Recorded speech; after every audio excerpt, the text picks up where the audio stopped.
Bonjour à toutes et à tous, j'espère que vous allez bien. Aujourd'hui, je vous propose un tuto au niveau intermédiaire, le handstand Scorpio.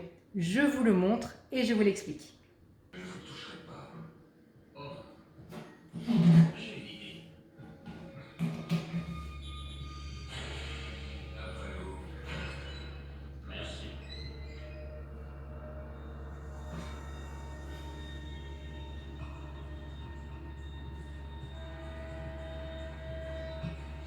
Un petit sourire.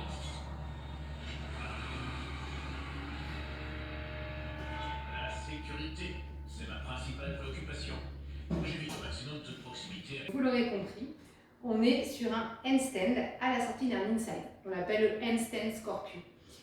Assurez-vous de bien vous échauffer auparavant les épaules, le haut du corps, c'est très important parce qu'il va vraiment falloir aller chercher, pousser très fort dans les doigts, bien baisser les épaules pour aller chercher toute la force que vous avez dans les biscottos.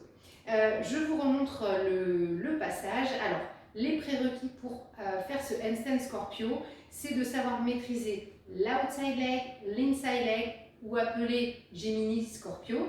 Dans l'idéal, pour que vous puissiez réaliser parfaitement cet enchaînement, c'est de maîtriser le passage outside to inside.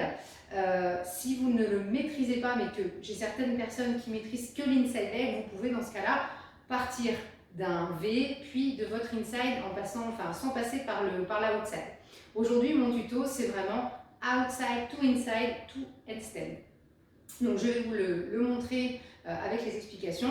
Donc moi je l'ai fait en statique, du coup comme ça vous permet aussi de retravailler un petit peu vos passages en statique. Bien entendu vous pouvez le tenter en spinning, mais attention à bien placer vos mains lorsque vous redescendez après l'inside.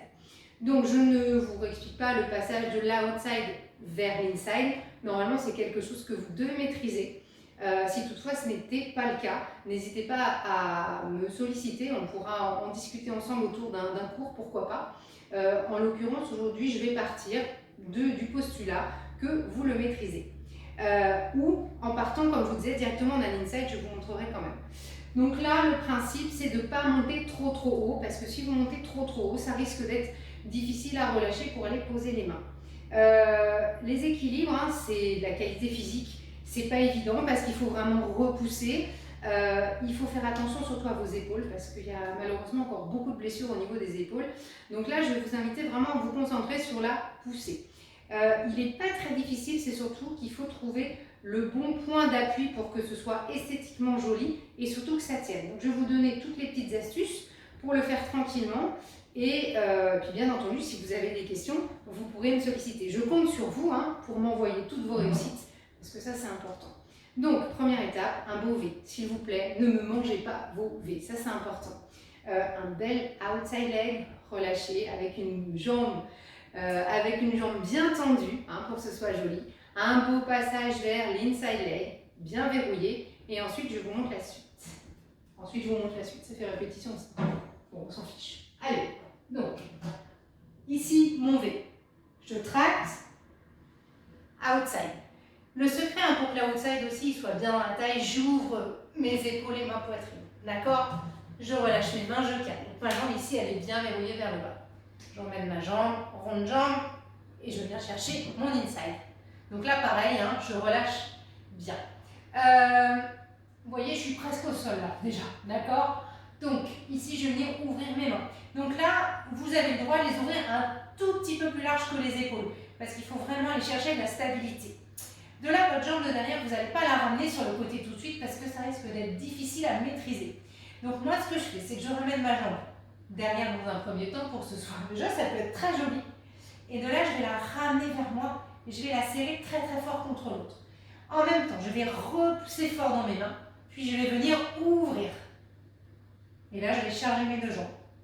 Pour ressortir, si je n'ai pas envie de ressortir en inside, je peux également aller chercher un outside, c'est pareil.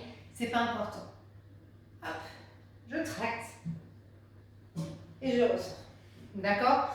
Donc surtout, c'est d'aller chercher, alors pas trop large les mains parce que plus elles vont être larges, plus ça va vous demander de la force.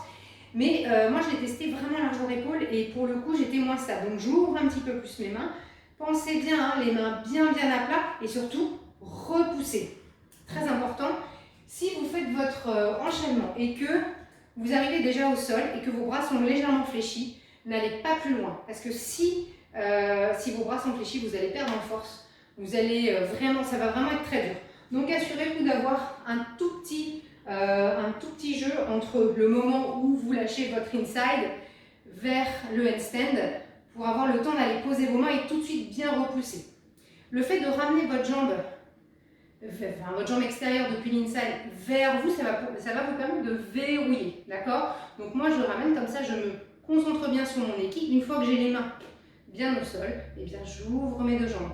Ma jambe d'inside reste en contact avec ma épaule, vous avez dû le voir. Ok? À vous de travailler les filles maintenant, et j'attends avec impatience vos vidéos. N'hésitez pas, si vous avez des questions sur des choses sur le tuto qui pourraient ne pas être suffisamment claires, à me solliciter. En attendant, je vous souhaite un bon training, prenez soin de vous et à la semaine prochaine.